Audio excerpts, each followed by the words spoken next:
following is a Comfortably Zoned Radio Network production. Hi, everybody, and a very pleasant good evening to you wherever you may be. This is Comfortably Zoned Radio, and it's time for Dodgers baseball. A tale of two cities from Brooklyn to Los Angeles. My name is Peter Trunk, and as always, my partners are Ron Rabinovitz and Robert Cole. Tonight we're going to talk about a number of things, starting out, of course, in Brooklyn.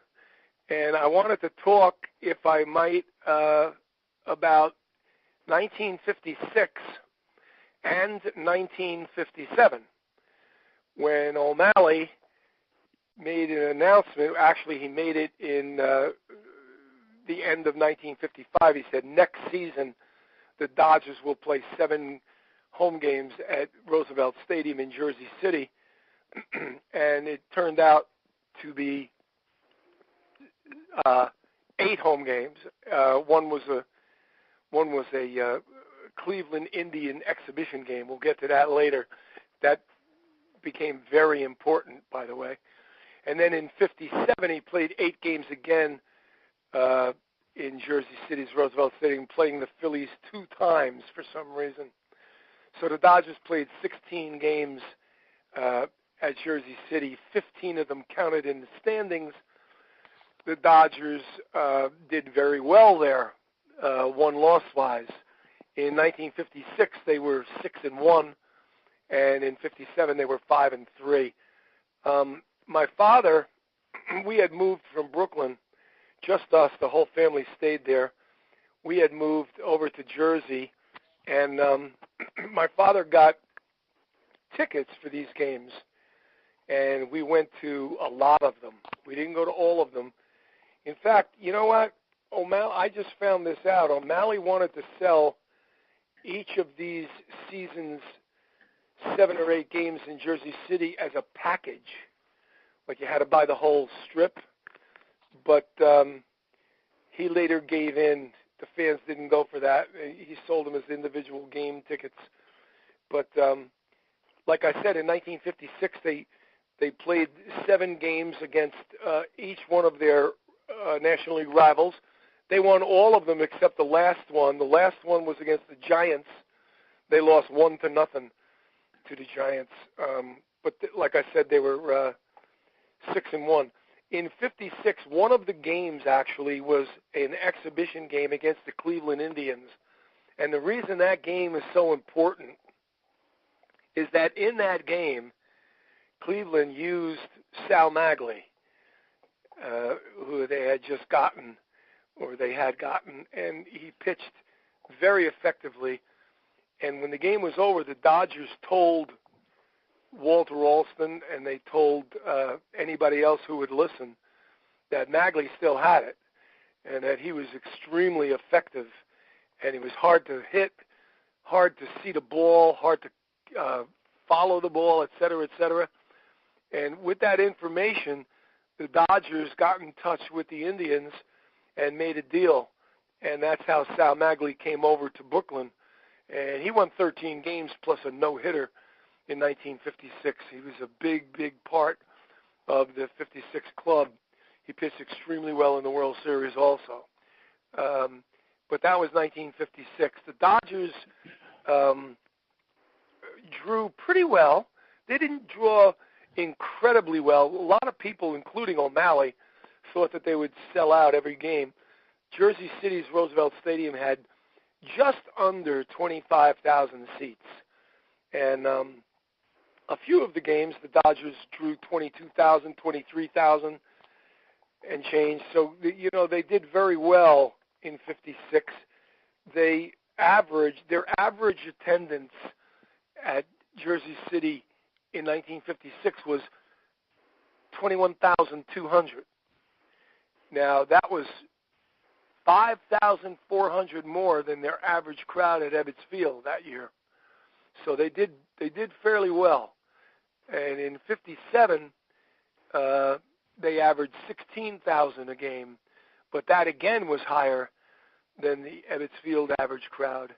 Jersey City had 10,000 parking spaces, and Ebbets Field had 700. That's why, of course, Ebbets Field was in the heart of Brooklyn, and Brooklyn had 3 million people. Jersey City only had 300,000 people. So pretty unfair to, pit them against each other that way. But all in all, the Dodgers played against some really good crowds, played in front of some really, really good crowds. The very, very, very first game was a very disappointing crowd of 12,000 and change, but it was frigid. It was like in the high 30, 38 degrees, 37 degrees, nasty day with wind and everything, and that cut the crowd back a lot.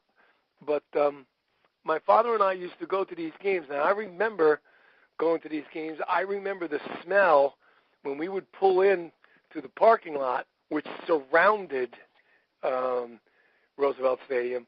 The parking lot was covered. It was dirt covered.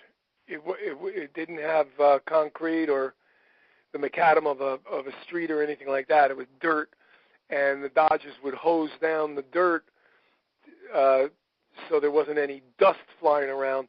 And the smell of that wet dirt, I still remember to this day, because every now and then I'll pass some guys working in a road or building a house or doing something, putting in a new lawn or whatever, and I'll smell that smell, and it'll trigger my memory. It'll trigger my memory, and I'll remember getting out of the car and walking towards the gate with my father to see the Brooklyn Dodgers play in Jersey City.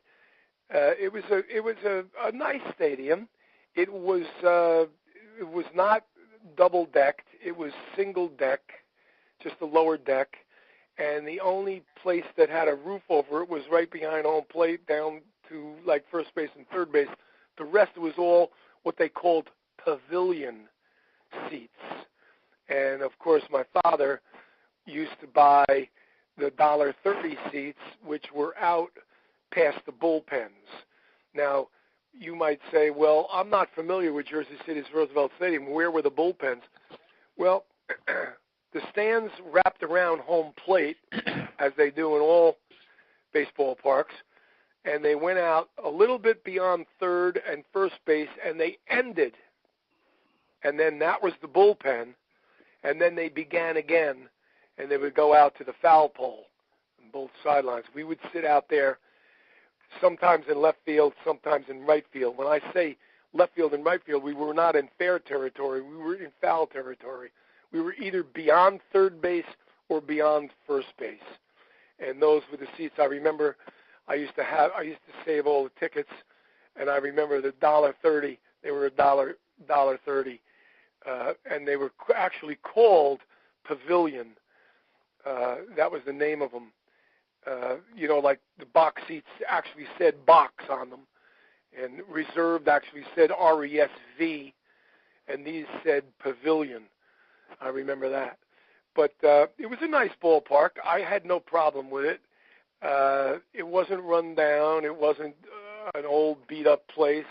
I remember it being quite nice, and of course I was young, but I remember it being, homey and nice, and I do not remember the Dodgers getting, especially in 1956, I don't remember the Dodgers getting the fans behind them that loudly. They did much better in that regard in 1957, and people say that's because Jackie Robinson was not with them. But Robinson was booed in Jersey City, not unmercifully, but he wasn't cheered, let's put it like that, and that you could hear the smattering of boos. And the Dodgers generally were booed. When we went to the Giant game, it was like a Giant home game. It was like I was sitting in the Polo Grounds. It was 90% Giant fans because, whether you realize it or not, the Giants farm team used to play there, Jersey City Giants. And there were some old Giant fans still left, and I'm sure they attended those games. The games were like most Major League Baseball games back then, didn't take very long. They started a little bit later. If I remember correctly, instead of starting at 7 o'clock, Night games back then began at 7:55, and they were over, for all intents and purposes, they were over at 10 o'clock, and you were out of there and driving home. And the traffic was not bad. They had good roads going to the highways and byways to get out of there, and it was, by and large, it was great. My father would buy me. I knew I was only going to get one ice cream. I knew that if I asked for more than one ice cream, I would be turned down. So I wouldn't ask for the ice cream in the first inning or the second inning. I would wait. I would wait till at least the third inning, maybe even the fourth inning. Then I'd ask my dad for an ice cream, and he would buy me an ice cream. And I believe they were 15 cents. And toward the end of the game, in the seventh or eighth inning, he would get me a Coke. And the Coke was, again, 10 or 15 cents. I don't know. I remember my dad smoking cigars at the game. I don't remember him drinking the beers, but the beer I remember was 35 cents. You got a big cup of beer, which they poured out right in front of you, and that was 35 cents. They sold all kinds of Dodger stuff underneath the stands. They sold caps, which my father refused to buy me because they were $1. We could get a blue cap at a hobby shop in our neighborhood for 50 cents, and the iron-on Brooklyn B for like 15 or 20 cents. So I could save my father like 25 cents. So that was the way I got my Brooklyn Dodger caps. I used to have them made. But, I would get a yearbook, one every season. I have all the Dodger yearbooks now, but back then I must have read the 56 and 57 Dodger yearbooks cover to cover, backwards and forwards and upside down 5 million times. I knew every single photograph. I knew every single legend underneath the photograph. I knew all the Dodger stories. I knew them by heart. Those were great days, I'm telling you. Great days. Most of the games, a vast majority of the games were night games. I didn't realize if the lights were poor. I thought the lights were dynamite. They were gorgeous. The Dodger uniforms would glow under the lights. So I had no problem with that. And they, like I said, they were very, very successful. So I was 90% of the time I was happy driving home because the Dodgers had just won. So I had no problem with that. Little did I know when I went to the final game there in 1957 that I would not be in attendance for a Dodger game with the Dodgers wearing home white uniforms until 2015 when Linda and I went out to Dodger Stadium and we saw them 2 years in a row, once in 2015, once in 2016. And that was the last time I saw them with their home ones. But that's my story about seeing the Dodgers at Roosevelt Stadium in Jersey City. I don't know if you have any questions or anything. Maybe I can answer them for you. But those were great, great memories for me. Great. That's wonderful. I'm going to take it for granted that, Robert, even though you lived in the New York area, you didn't go to any games at Jersey City? No, I did not, Peter. I did watch them all on television. Oh, of course. And you know something? Yes. Tell me if you remember this. When the Dodgers left, Jersey City's Roosevelt Stadium was used for a team called the Havana Sugar Kings in the middle of 1960. Correct. The Havana Sugar Kings were having problems down in Cuba with the fans, violence. So they moved to Jersey City, and those games were televised. Yes, they were. Channel 13. Those games were televised, and if you remember, they were televised basically with a camera on the ground behind home plate, behind the home plate umpire and the catcher and the batter. You saw the pitcher pitching toward you, toward the camera. Yes, that was actually the way they did it for the most part. Yeah. If you remember. That was innovative, though. I mean, yes. the Major League started to do it that way, too. Right. Because back in the 50s, when I watched the Dodgers on Channel 9, it was just from up where the guys were announcing the game from. It was up a little bit, but you were above home plate, and the pitcher was pitching toward you.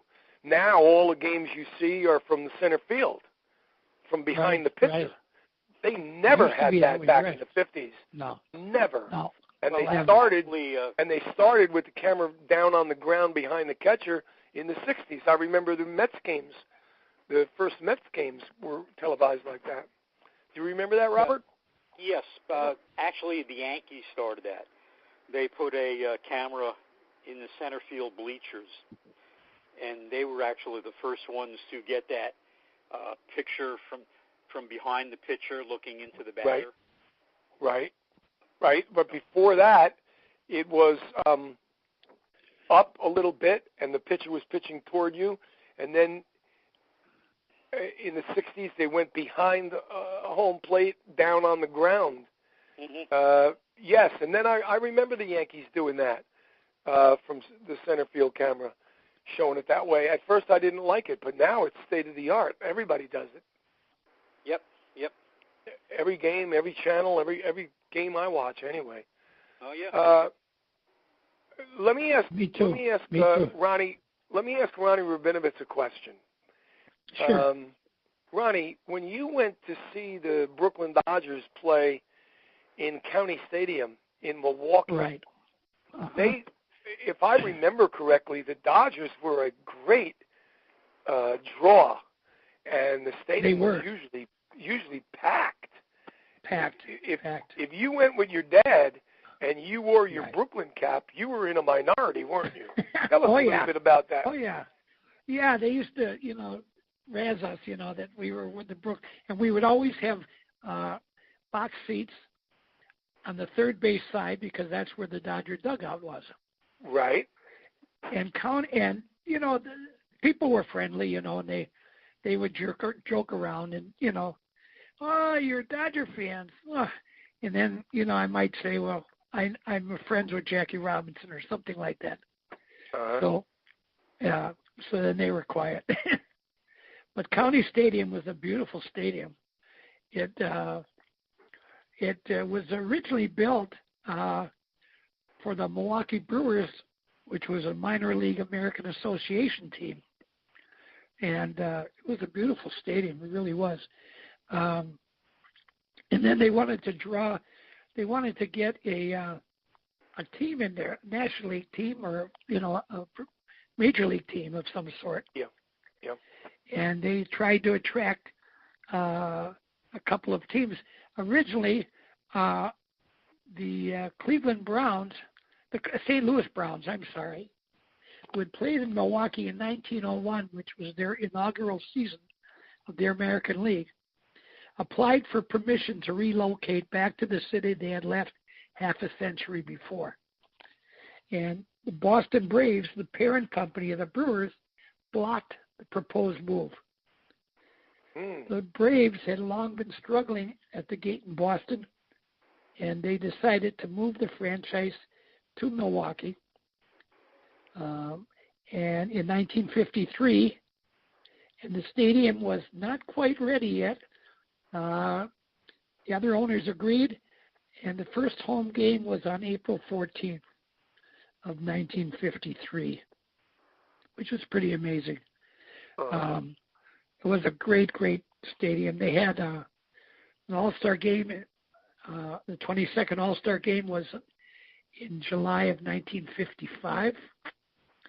That, of course, was the big year of Jackie taking me in the locker room and meeting all the team. Oh, that's right. That's right. And also when he went with me to my birthday party in 1955, my 10th birthday. So, and I was at that All-Star game, by the way, in July of 1955. Really? Very, very exciting. Yep. Who won? Very exciting. Who won? I don't remember. I don't remember either. That's why I asked you. I was good. Robert, do you remember who won the 55 All-Star game? Yeah, if I'm not mistaken, the National League won on a Red Schoendienst home run in the ninth inning. How do you like that? Could very well be. How do you like that? How do you like that? Very good. Hey, you know something, Ronnie? When the Boston Braves moved from Boston to Milwaukee, you know when they moved?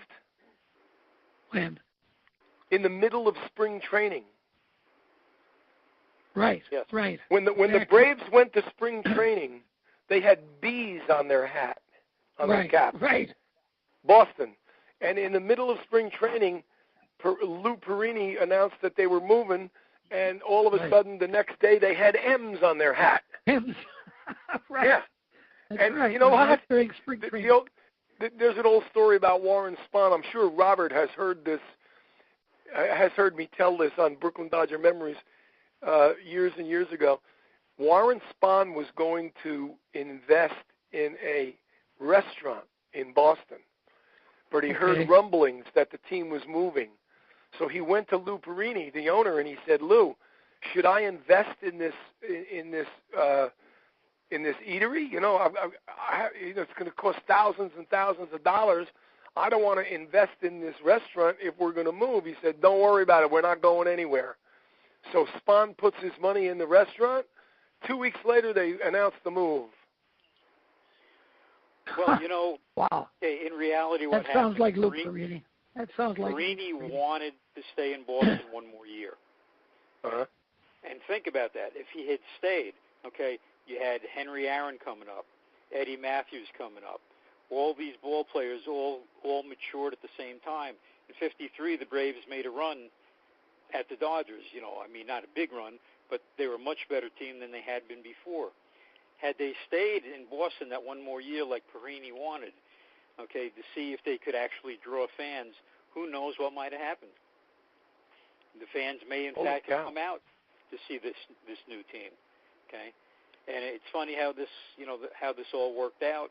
And then, you know, you look at the Washington Senators when they moved to Minnesota, okay? The Washington Senators, Harmon Killebrew and Bob Allison and Pedro Ramos and all these good players that Emilio years Pasquale. later were going to the World Series. Had they stayed another year, okay, what might have happened? And it's amazing when you look back at some of these moves and, you know, how had they waited one more year, okay, the entire landscape might have been different. Yeah. I read a thing today. I had to read it 3 times to make sure I was reading it correctly. Their final year in Boston, the Braves drew 200,000. Yes. Now, my math is not terrific, but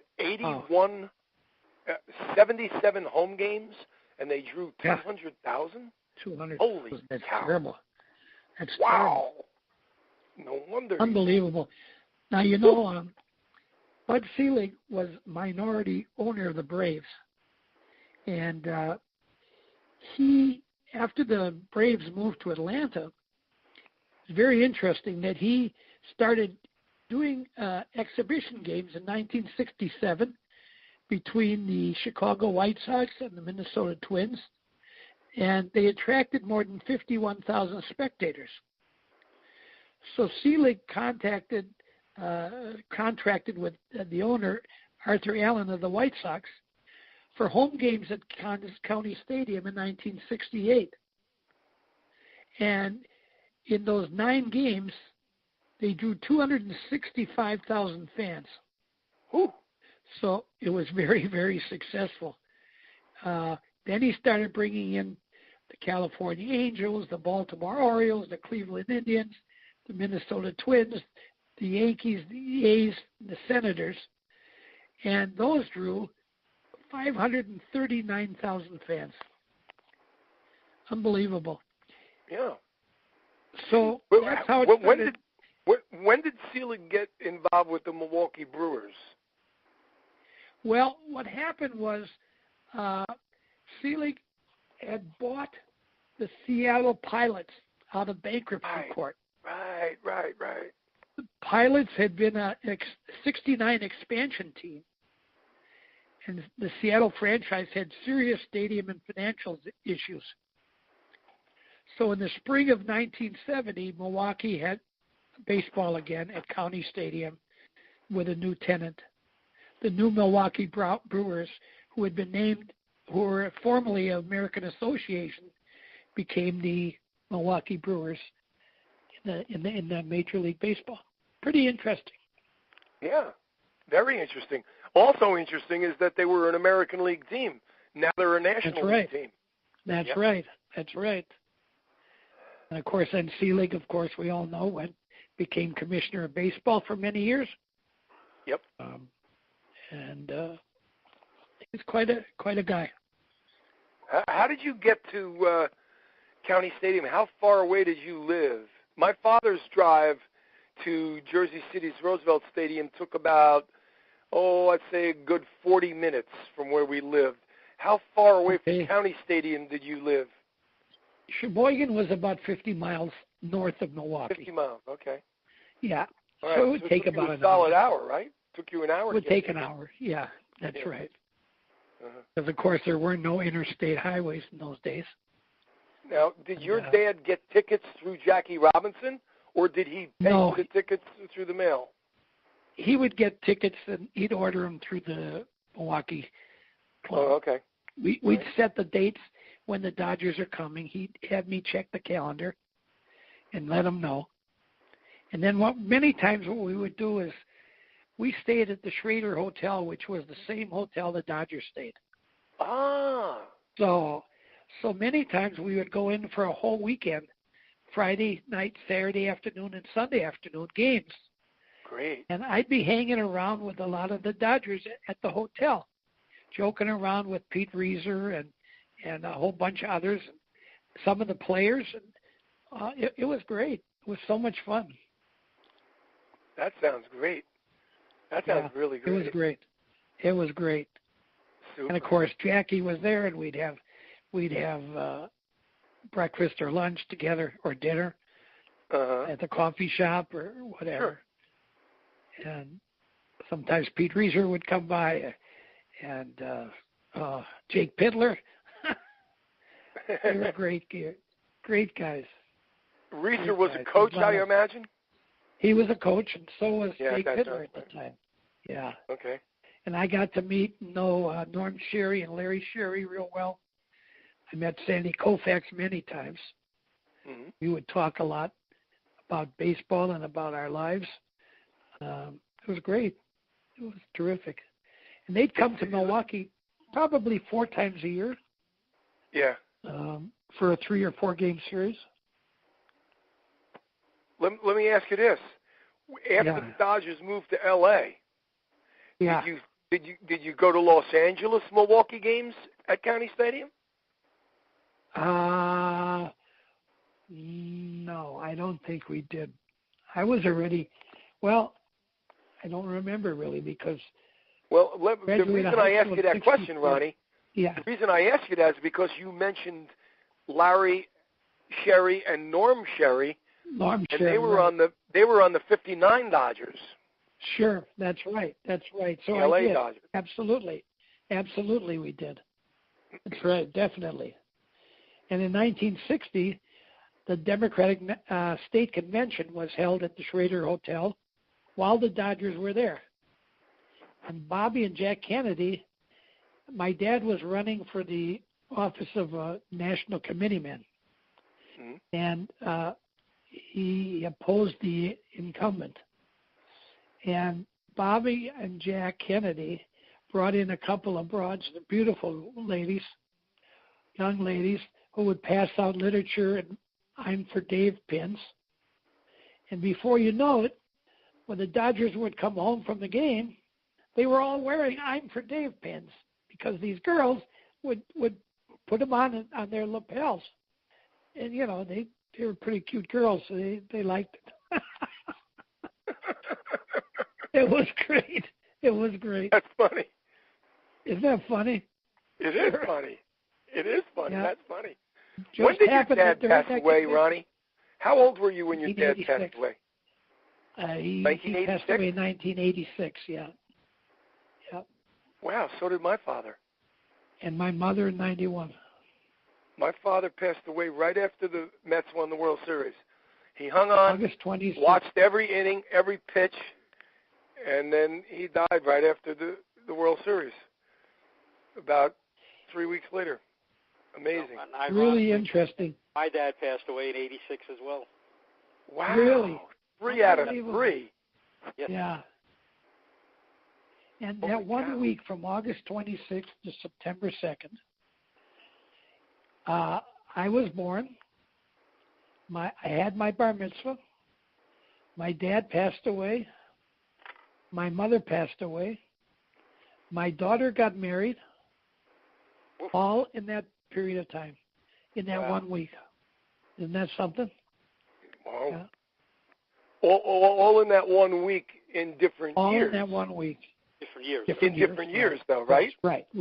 Okay. I didn't want our audience to misunderstand that all that happened in 1 week. No, it happened in that on that calendar. Different that years. Calendar week. Right. Right. That's right. Okay. Exactly. Yeah. Interesting. Isn't that interesting? Yeah, it is. I want to turn it over to Sadness Robert and joy. Cole. I want to turn everything over to Robert Cole for a minute here. In a minute, Robert wants to talk tonight about a very, very interesting subject, and that is there was we all, as Dodger fans, we all know Vin Scully, and most of us, if we're old enough, know the Barber, Red Barber. We also, here or there, know Connie Desmond and Al Helper. But there is another name in the Dodger broadcast booth that not many people know about, and I'm going to let Robert Cole tell us about him. Robert. Yes. Okay. As you said, the Brooklyn Dodgers had some of the greatest announcers of all time. Okay, they actually had 3 Hall of Fame announcers.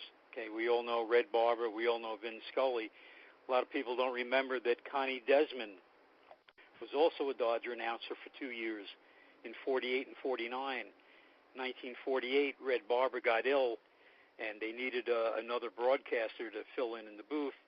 And so the Dodgers and Branch Rickey traded a ball player, Cliff Dapper, a catcher, to the Atlanta Crackers in order to get the services of Ernie Harwell. And Harwell was there for 2 years. So the Dodgers actually have 3 Hall of Fame broadcasters.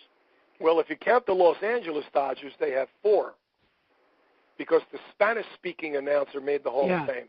Jamie. Right. But we're talking Brooklyn. Well, we're talking Brooklyn now. You're right.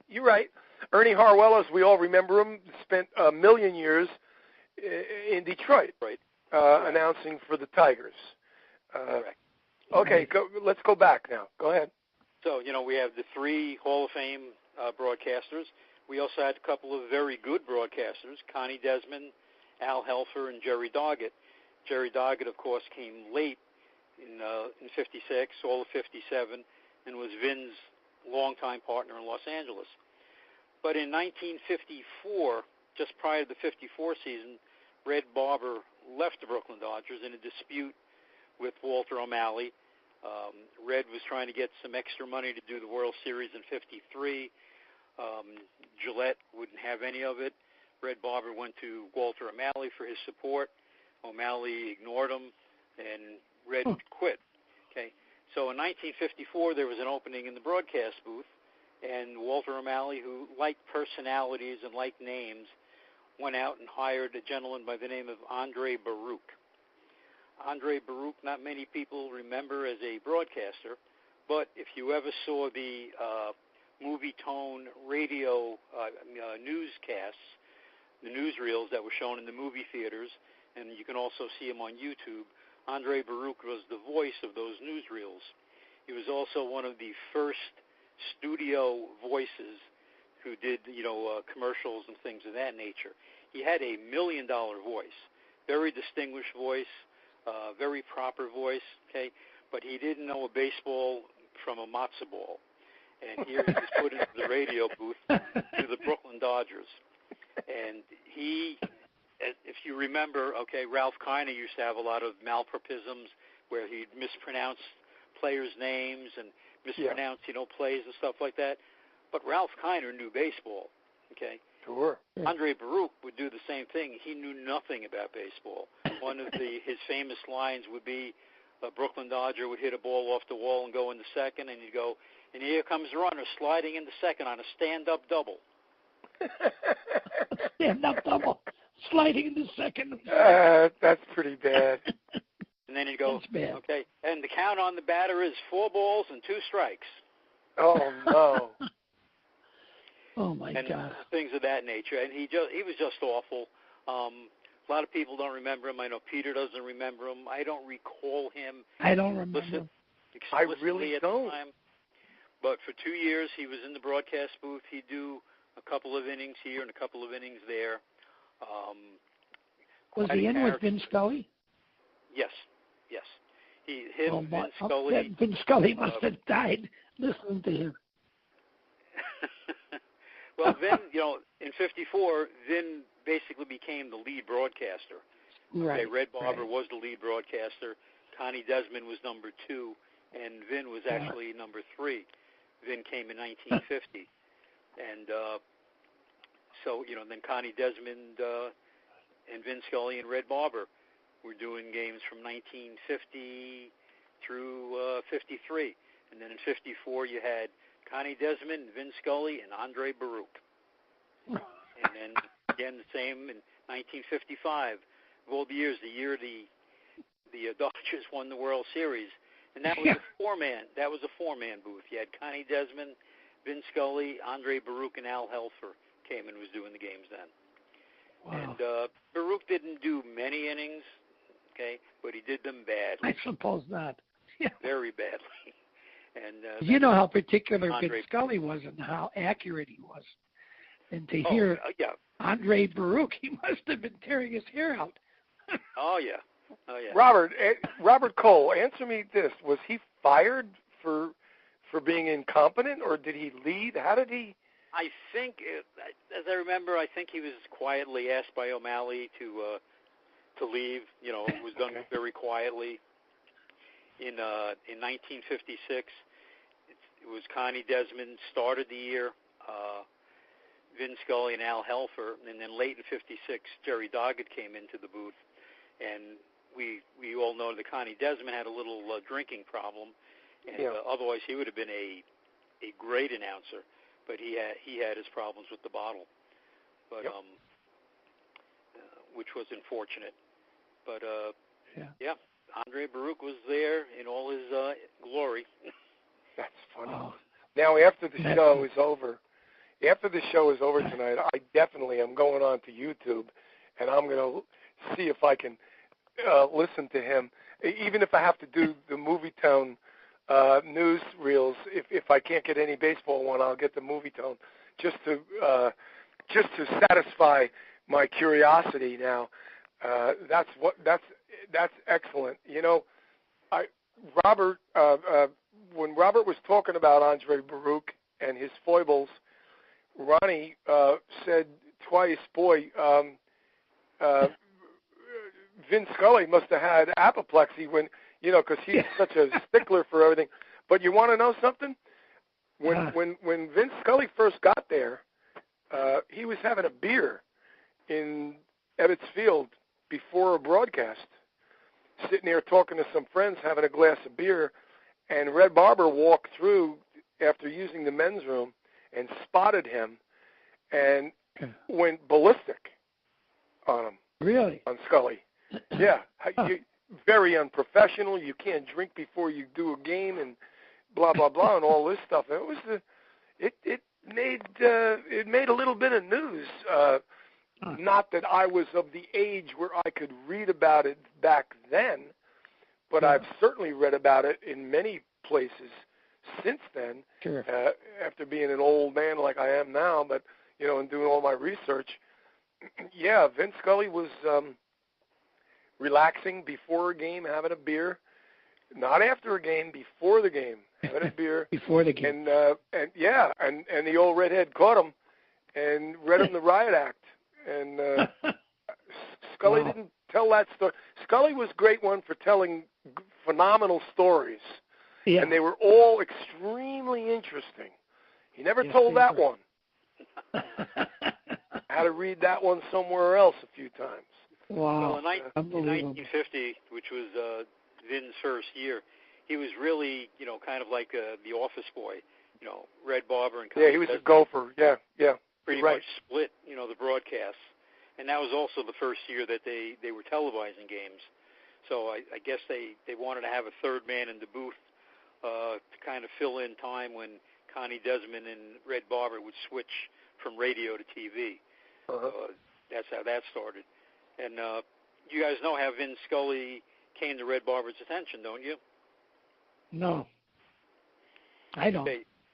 Red Barber used to do this thing every Saturday. It was called College Football Around the Country. And he used to hire these guys to do, little spots. And they'd do break-ins, and the announcer, would have a couple of minutes and give the score and a couple of the highlights. And Vin was hired to do a couple of games like that. And he was assigned to the Boston University game. And so Vin went to the game. He figured he was going to have an indoor booth. And, he didn't bring a coat or anything. Well, it turns out he had to do the game from the roof. And it was bitterly cold, very windy, and yet he went up there and he did it without complaining. Red Barber found out about that and was very impressed, by him doing that. Gave him a couple of more games like that and then brought him in for an interview. And then went to Branch Rickey and Walter O'Malley and said, we'd like to bring him in as the third man since we're going to be doing TV. And that's how he got started with them. Thank goodness. Wow. Yes. Thank goodness is right. We could have met with Andre Baruch. Yeah, right. Instead of Vin Scully, we would have had Andre. Oh, no. Crazy. Oh, my God. Crazy stuff, man. Crazy stuff. Yeah. Crazy stuff. Yeah, those were the days. Crazy stuff happened. I mean, when Robert told the story, and I've heard it before, but every time I hear it, it just tickles me to death. When they traded Dapper to the Crackers to get Ernie Harwell, that's a great story. It really is. It really, I get to hear that once a year for the rest of my life. Never get sick of that. That's wonderful. That's a wonderful story. I was so heartbroken, as I know you were, Robert, when the Dodgers left New York, that any and every chance I got, I would search, and I know you did the same thing, I would search on the radio at night if the Dodgers were playing in Pittsburgh or if the Dodgers were playing in St. Louis or whatever. I did that too. And you would catch it on the radio if you were lucky. Right. If it wasn't raining and if it wasn't windy, if it was a still, cloudless night, you might be able to get it, and you could hear Vin Scully's voice. And even though he was announcing the Los Angeles Dodgers, because this was like 1959, 1960, 61 or whatever, it was just so great to hear his perfect baseball voice over the airwaves. It really was a treat. It really was. I mean, and I know remember? you did. Yeah, I was able to occasionally, get the L.A. broadcasts from L.A. because they run a very high-powered station out there. You get an inning or two and then would fade out. But, I think all of us of our age did that with the transistor radio under the pillow. Sure. That's what we were asleep, and we'd be searching. Do you remember there were broadcast games that were on a ticker tape? Yes. Yes. You remember that? Yes, I do. And then they'd have canned cheering and canned music and applause and everything? Yes. Fake sounds of the ball hitting the bat. Yep, exactly. The one that I remember the most, 99%, was Les Kiter for White Owl when he did the San Francisco Giant games for the New York fans. And that first year. Yeah, he would do in 1958. Wow. I listened to every one of them that the Dodgers played, of course. And he would be listening on a ticker tape. And, Vin Scully used to tell stories. He knew all about the business from A to Z, Yeah. and he knew about ticker tape games. I'm not sure if he participated himself. Perhaps he did. But he used to tell a story where when the ticker tape would go out, the announcer didn't say that. The announcer would just keep having foul ball after foul ball. Right. And pretend that the action was still going on, hoping that it would come back. Yeah. But I remember that, and I remember Les Kiter. Les Kiter used to do the Giant games, and Willie Mays would hit a ball between Wally Moon and Gino Simoli, and it would roll to the wall, and he would say, "Look at him go." And I look at my father, and I'm going, "It's the radio. How can we look at him go?" But Les Kiter used to say that on the radio. He said, "Look at him go." And then he would slide into third base for the triple, and he would say, "He beat the ball. He beat the ball." That was one of the things. And then the other thing he would say, "Boom, it's up against the fence." He used to say the word boom. He actually said the word boom. Boom, it's up against the fence. I remember those. Even though we knew, my father told me, of course, this isn't live, Peter. This is like on, this is like 5 minutes after it happened. He's getting this. You could even hear. You could hear the ticker tape going off. Yeah. Sometimes you could. Yes, you could. Yeah. Yeah. Okay. It took a special kind of fan to listen to that. The Brooklyn Dodgers had Nat Albright. There you go. Now I knew Robert would know this story. Go ahead, Robert. Nat Albright was part of the Brooklyn Dodger broadcast team, except he never saw the games. Okay, he did games for other parts of the Northeast, the North, and he would sit in the studio, and he'd get the ticker tapes, and he'd have a block of wood. Okay, and when the bat was supposed to, hit the ball, he'd crack the bat, he'd crack the wood, and it sounded like the crack of the bat. They'd have the canned cheering and all that stuff. Yeah, Nat Albright, he did that for many, many years. In fact, he just passed away in 2011. Wow. He started in 1950, and he started broadcasting games in 1951, and did them all through the existence of the Brooklyn Dodgers. Wow. Well, you know what? They say that back in those days, the Dodgers were America's team. Yes, everybody loved the Brooklyn Dodgers. Everybody followed the Brooklyn Dodgers. And your man, Ron Rabinowitz, was, I believe, the cause of that. When Jackie Robinson hit the scene, everybody wanted to hear about the Dodgers. What did the Dodgers do? What about the Dodgers? I mean, even all those war films back in the 40s and stuff, and 50s, William Bendix and all these guys would be in the foxhole and stuff. Brooklyn just scored a home, or just got a home run in the World Series. Right. Everybody was a Dodger fan. They were all Dodger fans. That's right. Nuts. It was great. And in 1952, the Dodgers became the first team to broadcast nationwide on Saturday afternoon home games. The Dodgers would get hooked in by the CBS.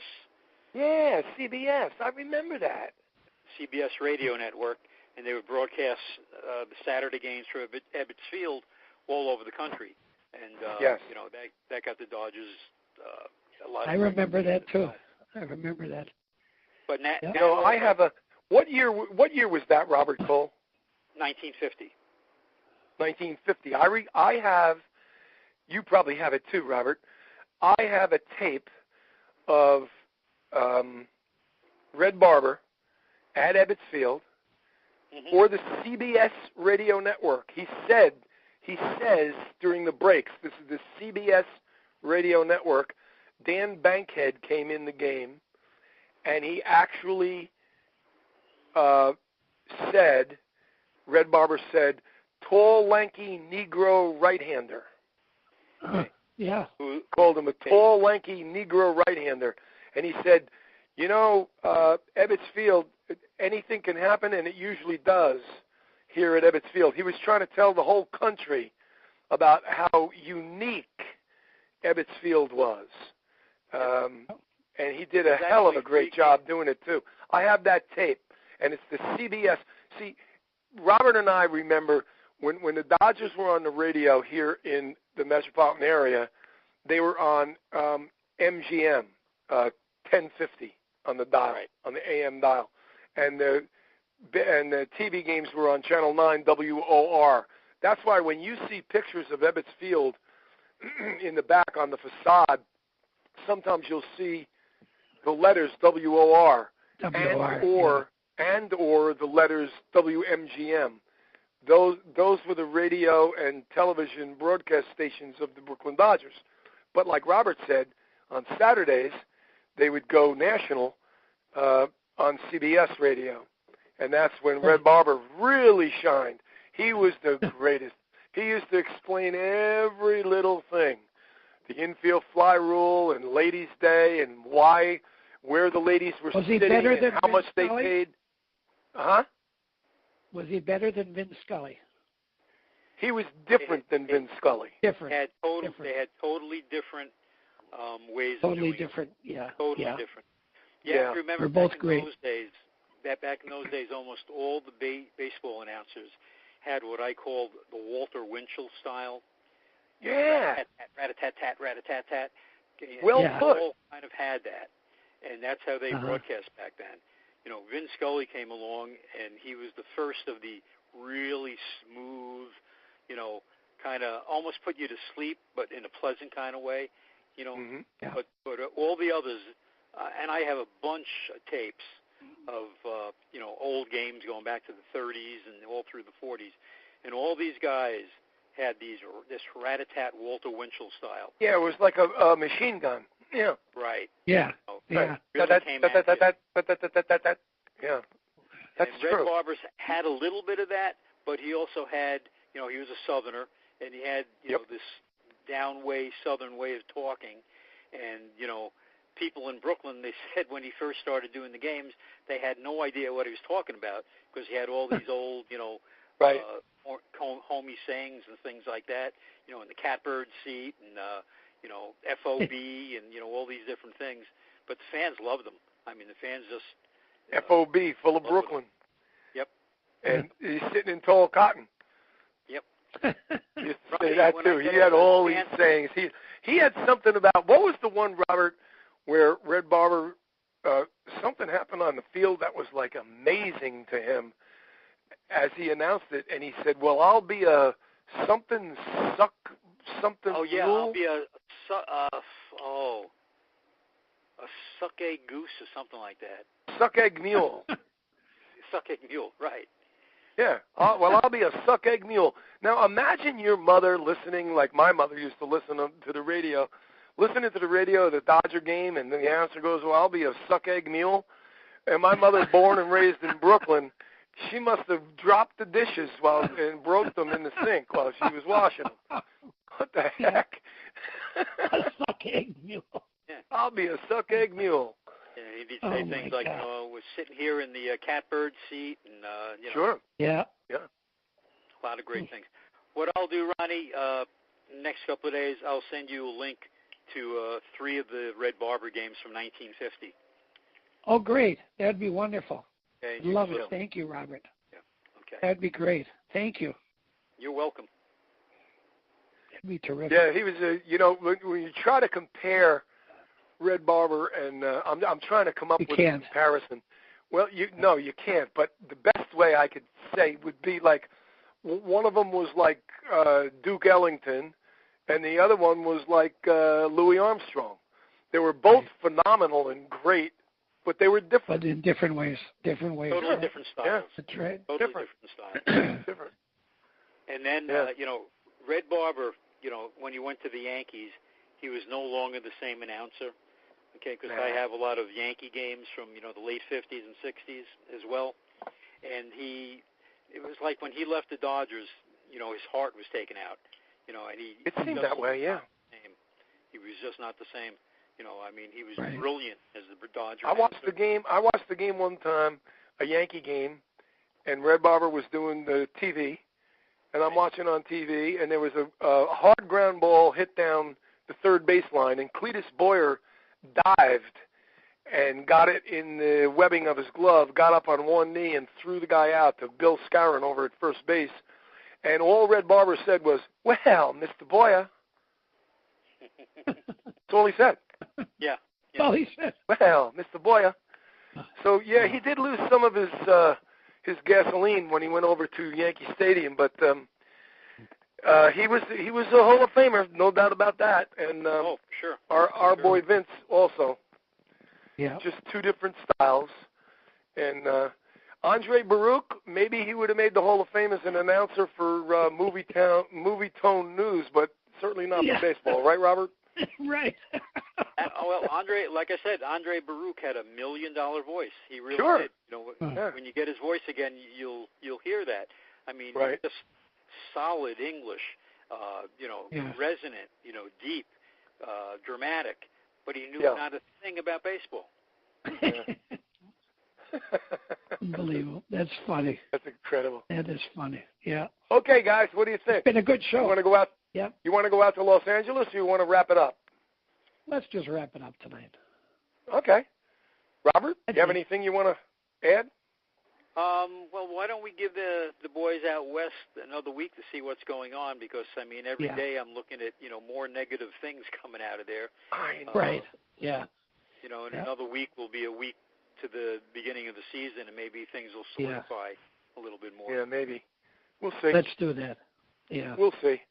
All right. Okay. I'll take this opportunity to thank my partners, Ron Rabinovitz and Robert Cole.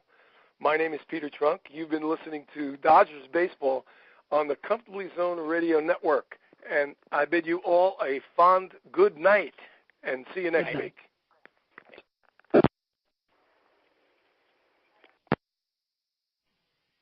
The proceeding was a Comfortably Zoned Radio Network production. Thank you for listening.